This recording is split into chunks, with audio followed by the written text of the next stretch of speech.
અખિલ ભારતીય વિદ્યાર્થી પરિષદ વિદ્યાર્થીઓના હિત અને ન્યાય માટેના આંદોલનની સાથે સાથે વિદ્યાર્થીઓની વચ્ચે વિવિધ રચનાત્મક અને સંગઠનાત્મક કાર્યક્રમો પણ કરતી હોય છે। ત્યારે આ એબીવીપી સંગઠનોને ઠાની છે તે ગુજરાતમાં 4 લાખ જેટલા વિદ્યાર્થી સદસ્યો બનાવશે। આ સદસ્યતા અભિયાન આવનાર 1 મહિના સુધી સ્કૂલ અને કોલેજોમાં ચાલશે।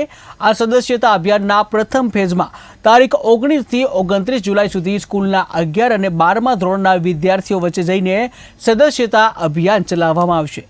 ત્યારબાદ બીજા ફેઝમાં એટલે કે તારીખ 1 થી 12 ઓગસ્ટ વિશ્વવિદ્યાલયો અને મહાવિદ્યાલયોમાં જઈને સદસ્યતા અભિયાન હાથ ધરવામાં આવશે। વર્ષે કોલેજ કેમ્પસ નગર કારોબારી અને કોલેજમાં સ્કૂલોમાં સદસ્યતા કરતી આવી છે। આંદોલનાત્મક વિષયોની સાથે વિદ્યાર્થીઓના પ્રશ્નો ઉપાડવાની સાથે વિદ્યાર્થી પરિષદ પોતાના સંગઠનાત્મક માળખાને પણ કેવી રીતે મજબૂત કરી શકે તેના માટે વિવિધ અભિયાનો લેતી આવી છે।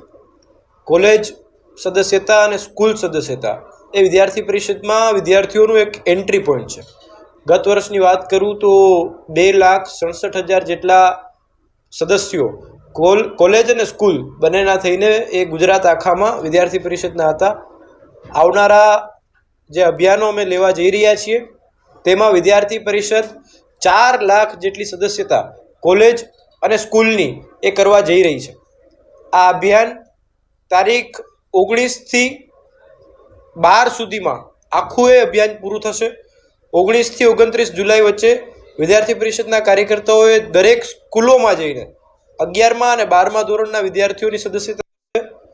ત્યારબાદ 1 ઓગસ્ટ થી 12 ઓગસ્ટ એ ગુજરાતના તમામ કોલેજ કેમ્પસોમાં જઈને અખિલ ભારતીય વિદ્યાર્થી પરિષદના એ ભારત ભક્તિ સેવા પથ ઉપર જોડવાનું કાર્ય એ વિદ્યાર્થી પરિષદનો કાર્યકર્તા કરવા જઈ રહ્યો છે।